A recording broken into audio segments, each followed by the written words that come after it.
আসসালামু আলাইকুম। শেয়ার বাজার বিশ্লেষণে আপনাদের সবাইকে স্বাগত জানাচ্ছি। আজকের মার্কেট ড্যাশবোর্ড আমাদেরকে বলছে বাজারে লিকুইডিটি আরও শক্তিশালী হয়েছে, কিন্তু মার্কেট ব্রেথ স্পষ্টভাবে দুর্বল ছিল। অর্থাৎ বাজারে অর্থের প্রবাহ থাকলেও অধিকাংশ শেয়ারে কিন্তু প্রফিট বুকিং ও বিক্রি চাপ আমরা লক্ষ্য করেছি আজকে। অন্যদিকে স্মার্ট মানি এখনও textile, mutual fund, bank, pharmaceuticals এবং ইঞ্জিনিয়ারিং সেক্টরে নির্বাচিতভাবে সক্রিয় রয়েছে, এবং আমরা কিন্তু ইন্স্যুরেন্স সেক্টরে আজকে গ্রিন ডোমিনেন্স লক্ষ্য করেছি। তো ইন্ডেক্সের চেয়ে স্টক সিলেকশন এবং সেক্টরের স্ট্রেংথ বেশি গুরুত্বপূর্ণ হয়ে উঠেছে এখন আমরা দেখতে পাচ্ছি। আর আজকে কিন্তু ডিএসিএক্স 21 পয়েন্ট কমে ক্লোজ করেছে 5,878 পয়েন্টে আমরা দেখেছি। আর আজকের বাজারের মোট লেনদেনের দিকে যদি আমরা তাকাই, আমরা কিন্তু দেখেছি সেটাও উল্লেখযোগ্যভাবে বেড়েছে গত সেশনের তুলনায়। 1342 কোটি টাকার মতো টার্নওভার, টোটাল ট্রেড 3,11,860টি, এবং ভলিউমও কিন্তু বেড়েছে। 50.50 কোটি শেয়ার কিন্তু হাত বদল হয়েছে, কালকে সম্ভবত 49.49 ছিল, এটা বেড়েছে। আর আজকের অ্যাডভান্সার্সের দিকে তাকালে আমরা দেখতে পাচ্ছি 111টি শেয়ারের দাম বেড়েছে, 237টির কমেছে এবং 39টি অপরিবর্তিত অবস্থায় ছিল আমরা দেখতে পাচ্ছি। আজকের সেশনে কিন্তু ডিএসিএক্স দিনের শুরুতে ইতিবাচকভাবে শুরু করলেও আমরা কিন্তু লক্ষ্য করেছি 5,900 থেকে আবার রিজেকশন ফেস করেছে। রেজিস্ট্যান্স হিসেবে কিন্তু 5,900 থেকে 5,940-এর, এটাকে আমরা একটা জোন হিসাবে দেখার চেষ্টা করব। আর সাপোর্ট হিসেবে আমরা এখন দেখার চেষ্টা করব 5,760 থেকে 5,800 লেভেল। আর এবং আমরা সেখানে কিন্তু দেখতে পাচ্ছি পিচফর্কের একটা ইম্পর্টেন্ট লেভেল থেকে কিন্তু সাপোর্ট নিয়েছে, আমরা কিন্তু সেটা দেখতে পাচ্ছি ডেইলি টাইম ফ্রেমে। তো আমরা পিচফর্ক দিয়েও আজকে দেখে নিলাম মার্কেটকে। আর আমরা একটা কথা বলে আসছিলাম, যতক্ষণ পর্যন্ত 5,630 থেকে 5,685 এই স্ট্রং ডিমান্ড জোন, এটা যতক্ষণ পর্যন্ত এটার উপরে রয়েছে, আমরা এটাকে একটা হেলদি পুলব্যাক হিসেবেই কিন্তু এখন দেখব। এটাকে আমরা প্যানিক সেলিং বলছি না, এখনকার যে লেভেলে রয়েছে এবং একটা ইম্পর্টেন্ট লেভেলের কাছাকাছি রয়েছে। এবং আমরা যদি যারা ইন্ডিকেটর বেস ট্রেডিং করি, আমরা দেখতে পাচ্ছি ইএমএ 20 এবং ইএমএ 50-র উপরে রয়েছে। এবং আরএসআইয়ের দিকে যদি আমরা তাকাই, আরএসআই কিন্তু এখন আমরা বলবো বুলিশ জোনে রয়েছে। তাই বর্তমান চার্টে এটিকে আমি ট্রেন্ড রিভার্সাল না, বরং বুলিশ কনসলিডেশন হিসেবে আমি দেখছি। আর আজকের মার্কেটের ক্যারেক্টার যদি আমরা বলার চেষ্টা করি, সেটা হচ্ছে healthy profit booking within bullish trend. অর্থাৎ বাজারে লাভ তুলে নেওয়ার প্রবণতা দেখা গেলেও মূল আপ ট্রেন্ড কিন্তু এখনও অক্ষুণ্ণ রয়েছে। বায়ার্স পুরোপুরি বাজার ছেড়ে যায়নি, বরং নির্বাচিত স্টক ও সেক্টরে এখনও কিন্তু স্মার্ট মানি সক্রিয় রয়েছে আমরা দেখতে পাচ্ছি। আর মার্কেট ম্যাপের দিকে যদি আমরা তাকাই, আমরা কিন্তু মিক্স সেন্টিমেন্ট লক্ষ্য করছি। যদিও অধিকাংশ সেক্টরে প্রফিট বুকিং হয়েছে, যেটা আমরা আজকে দেখতে পেয়েছি, তবুও স্মার্ট মানি কিন্তু এখনও নির্বাচিত কয়েকটি লিডিং সেক্টরে সক্রিয় রয়েছে। আর যেটা বলছিলাম, ইন্স্যুরেন্স সেক্টরে গ্রিন ডোমিনেন্স কিন্তু আমরা লক্ষ্য করেছি। তো এখন আমরা আজকে টপ 5 সেক্টরের দিকে চলে যাচ্ছি। কারা টপ 5-এ ছিল? ভলিউম বেচারে আমরা দেখতে পাচ্ছি আজকে কিন্তু টেক্সটাইল 1 নম্বরে রয়েছে। আজকেও কিন্তু আমরা সর্বোচ্চ ভলিউম নিয়ে টেক্সটাইলকে 1 নম্বরে থাকতে দেখতে পাচ্ছি, নেতৃত্বে রয়েছে। কিছু প্রফিট বুকিং হলেও সামগ্রিক ট্রেন্ড কিন্তু ইতিবাচক রয়েছে, এবং বাইং ইন্টারেস্ট কিন্তু পুরোপুরি এখনও শেষ হয়ে যায়নি আমরা দেখতে পাচ্ছি। এরপরে মিউচুয়াল ফান্ড সেক্টর তুলনামূলকভাবে স্থিতিশীল ছিল, কনসলিডেশনের মধ্যেও কিন্তু ভলিউম ধরে রেখেছে আমরা দেখতে পাচ্ছি, যা নির্বাচিত ফান্ডে স্মার্ট মানির উপস্থিতি কিন্তু নির্দেশ করছে।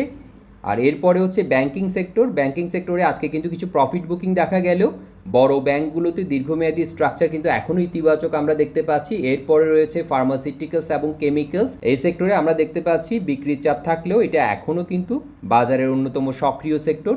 শক্তিশালী শেয়ারগুলোতে নির্বাচিত বাইং ইন্টারেস্ট কিন্তু আমরা এখনও লক্ষ্য করছি।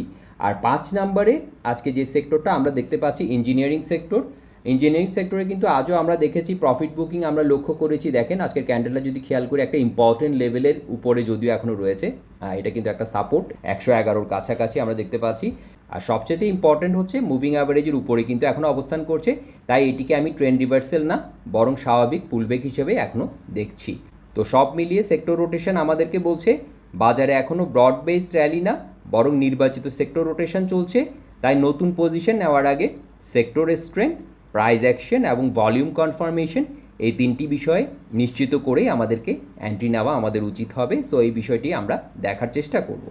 তো এবার চলুন দেখে নেওয়া যাক আজকের ভলিউম লিডার কারা রয়েছে, এবং নির্বাচিত স্টকগুলোর বিশ্লেষণে আমরা চলে যাচ্ছি। আজকের ভলিউম লিডার বোর্ডের দিকে তাকালে আমরা দেখতে পাচ্ছি Argon denim, Beximco limited, Dragon sweater, Saham textile, Shepherd industries, ETL এবং কেপিট্যাক, এগুলো কিন্তু ভলিউম লিডার বোর্ডে জায়গা করে নিয়েছে। তো এই স্ট্রাকচার বিচারে আজকে যে স্টকগুলো নিয়ে আমরা কথা বলবো সেগুলো হচ্ছে সায়াম কটন, তারপরে argon denim, shepherd industries, dragon sweaters, তারপর হচ্ছে ইটিএল, দেন হচ্ছে ফুয়াং সিরামিক এবং কেপিট্যাক। তো আমরা আজকের বিশ্লেষণগুলো একটু দেখে নেই। প্রথমে চলে যাচ্ছি সায়াম কটনে। তো আমরা দেখতে পাচ্ছি শক্তিশালী র্যালির পরে আজকে কিন্তু কিছুটা প্রফিট বুকিং আমরা লক্ষ্য করেছি, একটা ইম্পর্টেন্ট লেভেলের কাছাকাছি রয়েছে এখনও 2280 থেকে 2290 যে লেভেলটা, এটা কিন্তু একটা ইম্পর্টেন্ট একটা লেভেল হিসেবে আমরা এটাকে দেখছি। যদিও আজকে শুটিং স্টার টাইপ একটা ক্যান্ডেল করেছে, ভলিউম কিন্তু খুবই কম। সো এখান থেকে আবার ঘুরে দাঁড়াতে পারে, যদি ঘুরে দাঁড়াতে পারে। এবং আমরা কিন্তু এখানে একটা ইম্পর্টেন্ট লেভেলের কথা আপনাদের সাথে আমি শেয়ার করেছিলাম, 2420 আমরা কিন্তু দেখেছি সেই লেভেলে কিন্তু টাচ করেছে, হাই গিয়েছিল 2460। তো আমরা বলেছিলাম যে এখানে এই লেভেলটাকে আমাদেরকে ওয়াচ করতে হবে। সো এখানে কিন্তু টাচ করেছে। তো এখানে যারা প্রফিট টেক করেছেন আমি বলবো যে একটা ভালো লেভেল ছিল প্রফিট টেক করার জন্য। তো এখন দেখার বিষয় যে 22-এর উপরে ধরে রাখতে পারছি কি না, এবং 24 লেভেলে আবার কী ধরনের রিয়েকশন দেখাচ্ছে সেটা আমরা দেখার চেষ্টা করব। এরপরে 24-এর পর একটা ইম্পর্টেন্ট লেভেল আপনাদের সাথে শেয়ার করেছিলাম 26। তো এরপরে যে স্টক সেটা হচ্ছে আর্গন ডেনিম। তো আর্গন ডেনিমে এখানে কিন্তু একটা ইম্পর্টেন্ট লেভেল 24-30, সেটাকে ভেঙে আজকে 25-20-এ ক্লোজ করেছে। এবং আজকের দিনের ক্যান্ডেলটাকে যদি আমরা দেখার চেষ্টা করি, দেখেন এটার ওপেনটা কোথায় ছিল, ওপেন ছিল 2550, লো নেমেছিল 2380। এবং এখানে কিন্তু আমরা একটা বলবো যে ডিমান্ড পুশ দেখতে পাচ্ছি, ঠিক আছে। বায়ার্সদের আসলে কন্ট্রোলে ছিল আমরা বলবো শেষের দিকে, একটা গ্যাপ কিন্তু আমরা দেখতে পাচ্ছি। সো এখন দেখার বিষয় ভলিউমও কিন্তু আজকে রয়েছে, ঠিক আছে। তো আমরা এরপরের ক্যান্ডেলটা কিন্তু আমাদের জন্য ইম্পর্টেন্ট হতে যাচ্ছে। তো এরপরে ইম্পর্টেন্ট একটা লেভেল হিসেবে আমরা 2650 থেকে 2680 লেভেলটাকে আমরা ওয়াচ করতে পারি। এখনও কিন্তু পজিটিভ রয়েছে আমরা বলবো, ইএমএ 2050 অনেকটা উপরে রয়েছে, আর এসআই হিসাবে আমরা মোমেন্টামটাও ভালো দেখতে পাচ্ছি। এরপরে স্টক শেফার্ড একটা সিমেট্রিক্যাল কম্প্রেশনের পর আমরা দেখতে পাচ্ছি সেটা ভেঙেছে, আর ভেঙে এখন কিন্তু আমরা দেখতে পাচ্ছি একটা ইম্পর্টেন্ট লেভেলের উপর ধরে রেখেছে। যদিও শেষের দিকে আমরা দেখেছি আজকে কিন্তু হাই গিয়েছিল 1880, এবং আমরা দেখেছি ক্লোজ করেছে 1790-তে। এখানে 1840 লেভেলটাকে আমি একটা ইম্পর্টেন্ট লেভেল হিসেবে আপনাদের সাথে শেয়ার করেছিলাম। তো আজকে কিন্তু 1790-তে ক্লোজ করেছে। তো এখন দেখার বিষয় 1840 এখানে গিয়ে আবার কী ধরনের রিয়েকশন দিচ্ছে, এটা ধরে রাখতে পারছি কি না। যদি 1840-এর উপর অ্যাকসেপ্টেন্স ধরে রাখতে পারে, 2150 লেভেলটা পরবর্তীতে একটা ইম্পর্টেন্ট লেভেল হতে পারে টেকনিক্যাল লেভেল হিসাবে বলছি।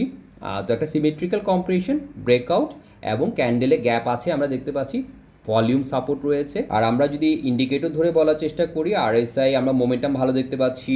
এবং আমরা যদি আমাদের মুভিং অ্যাভারেজ লাইনগুলোকে দেখি, এখানে ইএমএ 200 আমরা যেটা দেখেছি সেটার অনেকটা উপরে রয়েছে। 50 কিন্তু এখন একটা সাপোর্ট হিসাবে এখানে কাজ করছে, অনেকবার কিন্তু এখানে আমরা দেখেছি এটা সাপোর্ট লাইন হিসেবে কাজ করেছে, এবং সিমেট্রিক্যাল কম্প্রেশন ব্রেকআউট হয়েছে। এখন দেখা যাক 1840-এর উপরে এটা ধরে রাখতে পারছি কিনা, এবং ধরে রাখতে পারলে সেক্ষেত্রে 2150টা আমাদের জন্য ইম্পর্টেন্ট হবে। এরপর হচ্ছে ড্রাগন সুয়েটারে আমি যেটা বলছিলাম যে 1420 একটা ইম্পর্টেন্ট লেভেল আমরা দেখেছি। আজকে কিন্তু গিয়েছিল 1480-র কাছাকাছি, কিন্তু ক্লোজটা করেছে 1420-এ। তো এখন দেখার বিষয় এর উপরে অ্যাকসেপ্টেন্স ধরে রাখতে পারছি কিনা, যদি পারে সেক্ষেত্রে 16 থেকে 1640 লেভেলটা ইম্পর্টেন্ট হবে। একটা আমরা বলেছিলাম যে একটা অ্যাসেন্ডিং চ্যানেল, সেটাকে ভেঙেছে, একটা ইম্পর্টেন্ট লেভেল থেকে পুল ব্যাক করে ঘুরে দাঁড়িয়েছে, ঠিক আছে। চ্যানেল পর্যন্ত আর আসেনি আমরা দেখেছি, এবং সেখানে বলেছিলাম ইএমএ 20 একটা ইম্পর্টেন্ট লেভেল হিসেবে কাজ করছে, সাপোর্ট লেভেল হিসাবে। তো এখনও কিন্তু স্ট্রাকচার ভালো আছে, ভলিউমটা ভালো দেখেছি। এখন রিজেকশন যে লেভেলের কথা বললাম, যেটা আমরা 1420 যে লেভেলটা, সো এখানে এর পরবর্তীতে এই লেভেলকে ভেঙে এটার উপর দাঁড়াতে পারছি কিনা সেটা আমরা এখন দেখার চেষ্টা করব। মোমেন্টাম ভালো আছে। এরপরে যে স্টক সেটা হচ্ছে ইটিএলে আমরা একটা অ্যাসেন্ডিং চ্যানেল, এবং চ্যানেলের উপর লেভেল থেকে আমরা পুল ব্যাক করে সেখান থেকে আবার র্যালি শুরু করতে দেখেছি।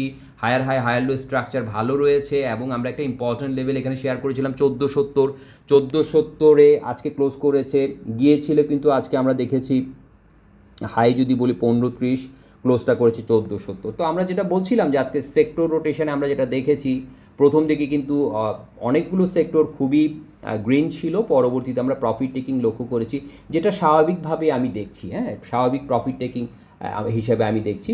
এবং আমরা দেখতে পাচ্ছি যদিও প্রফিট আমরা যেগুলো এই পর্যন্ত দেখলাম স্টক, আমরা যদিও প্রফিট বুকিং বা আমরা একটা পার্শিয়াল প্রফিট বুকিং হচ্ছে, সেটা আমরা সেই ধরনের সিমটম আমরা দেখতে পাচ্ছি, কিন্তু আমরা কিন্তু এটাও দেখতে পাচ্ছি একটা ইম্পর্টেন্ট লেভেলের উপরে ধরে রাখার চেষ্টা চলছে। সো এটা আমাদের দেখতে হবে যে এখন ধরে রাখতে পারছি কি না। এখন দেখার বিষয় 1470-এর উপরে ধরে রাখতে পারছি কি না, তাহলে এই লেভেলটা আমাদের জন্য ইম্পর্টেন্ট হবে। এরপরে যে স্টক সেটা হচ্ছে ফুয়াং সিরামিক। একই কথা আমি এখানেও বলবো, দেখেন একটা ইম্পর্টেন্ট লেভেলের উপরে কিন্তু ধরে রেখেছে, কিন্তু প্রফিট বুকিং আমরা লক্ষ্য করছি, ঠিক আছে। এর আগেরটাতে যেটা বলছিলাম, দেখেন ইম্পর্টেন্ট লেভেলের উপর ধরে রেখেছে, প্রফিট বুকিং লক্ষ্য করছি। এর আগের স্টকে যদি যাই সেটা একটা ইম্পর্টেন্ট লেভেলের কাছাকাছি রয়েছে, ঠিক আছে। তো সেটাকেও আমি পজিটিভ হিসাবে দেখছি। এর আগের স্টক যেটা বললাম সেটা একটা ইম্পর্টেন্ট লেভেলের উপরেই কিন্তু রয়েছে। সো আমরা দেখতে পাচ্ছি যদিও প্রফিট বুকিং হচ্ছে বিভিন্ন সেক্টরের অনেকগুলো স্টক, আমরা দেখতে পাচ্ছি একই ধরনের স্ট্রাকচারগুলো কিন্তু আমরা দেখতে পাচ্ছি এবং এখনও কিন্তু মানে স্ট্রাকচার ঠিক রয়েছে। হ্যাঁ, বুলিশের স্ট্রাকচারটাতে কিন্তু এখনও কোনো ধরনের কি বলবো দুর্বলতার লক্ষণ কিন্তু এখনও আমরা দেখতে পাচ্ছি না। আর আজকের আলোচনার শেষ যে স্টক সেটা হচ্ছে কেপিট্যাক। এখানে আমি একটা বুলিশ ফ্ল্যাগ দেখিয়েছিলাম, সে অনুযায়ী আমি একটা টার্গেটের কথা বলেছিলাম 10। তো আমরা যদি দেখার চেষ্টা করি, দেখেন সে টার্গেট কিন্তু হিট করেছে, গিয়েছিল আজকে 10.40-এর কাছাকাছি। আমরা যদি দেখি, আমরা যদি ক্যান্ডেল ধরে দেখার চেষ্টা করি 10.40 এবং ক্লোজটা করেছে 9.60, মানে 10-এর যে একটা টার্গেট সেটা কিন্তু অ্যাচিভ হয়েছে এবং এটাতেও কিন্তু আমরা লক্ষ্য করছি একটা ইম্পর্টেন্ট লেভেলের উপরেই কিন্তু ক্লোজটা করেছে। প্রফিট বুকিং হয়েছে ঠিকই, এখানে আমরা যেটা বলছিলাম প্রফিট বুকিং লক্ষ্য করা যাচ্ছে, প্রফিট বুকিংয়ে চাপ লক্ষ্য করা যাচ্ছে, কিন্তু আমরা দেখতে পাচ্ছি স্ট্রাকচারে কিন্তু এখনও কোনো ধরনের দুর্বলতার কোনো আভাস আমরা পাচ্ছি না। তো ভিউয়ার্স, আমরা দেখে নিলাম ভলিউম লিডার বোর্ডে থাকা কিছু স্টকের টেকনিক্যাল স্ট্রাকচার, স্ট্রেংথ এবং উইকনেসগুলো। তো সব মিলিয়ে যদি বলার চেষ্টা করি, আজকের ভলিউম লিডার্সগুলোর বেশিরভাগ স্টকই কিন্তু শক্তিশালী টেকনিক্যাল স্ট্রাকচার ধরে রেখেছে। তবে রেজিস্ট্যান্স জোনের কাছাকাছি থাকা স্টকগুলোর ক্ষেত্রে নতুন এন্ট্রি নেওয়ার ক্ষেত্রে অবশ্যই আগে প্রাইস অ্যাকশন এবং ভলিউম কনফার্মেশন দেখে সিদ্ধান্ত নেওয়াই আমাদের জন্য ভালো হবে। আর আগামীকাল আমি বিশেষভাবে নজরে রাখবো 3টি বিষয়ে। প্রথম যেটা সেটা হচ্ছে ডিসিএক্স 5,900 যে রেজিস্ট্যান্স জোন সেটাকে পুনরুদ্ধার করতে পারছি কি না, এটার উপর অ্যাকসেপ্টেন্স ধরে রাখতে পারছি কি না এটা দেখার চেষ্টা করব। আর সাপোর্ট হিসেবে 5,760 থেকে 5,800 লেভেল, 5,800 যদি ভেঙে যায় সেই ক্ষেত্রে কিন্তু 5,630 থেকে 5,685 স্ট্রং ডিমান্ড জোন, সেটার দিকেও আমাদের নজর থাকবে, সেখানে কী ধরনের রিয়েকশন দিচ্ছে। আর একটা ইম্পর্টেন্ট বিষয় আমরা দেখার চেষ্টা করব যে লিকুইডিটি, যেটা আজকে যেটা আমরা দেখেছি 1342 কোটি টাকার উপর টার্নওভার, হ্যাঁ সেটা ধরে রাখতে পারছি কি না, 1300 কোটির উপরে ধরে রাখতে পারছি কি না সেটা আমরা দেখার চেষ্টা করব। তো ভিউয়ার্স, আমরা দেখে নিলাম আজকের বাজারের সার্বিক অবস্থা, বাজার বিশ্লেষণ। তো ভিডিওটি যদি ভালো লাগে এবং ইনফরমেটিভ মনে হয় অবশ্যই লাইক করবেন এবং কমেন্ট করে জানাতে পারেন আপনি কী চিন্তা করছেন। বাজার কি তার বুলিশ ধারা অব্যাহত রাখবে, নাকি এখান থেকে একটা রিজেকশন ফেস করে আবার 5,630 থেকে 5,685 যে ডিমান্ড জোনের কথা বলছি সেটাকে টেস্ট করবে? কমেন্ট করে জানাতে পারেন। ধন্যবাদ সবাইকে।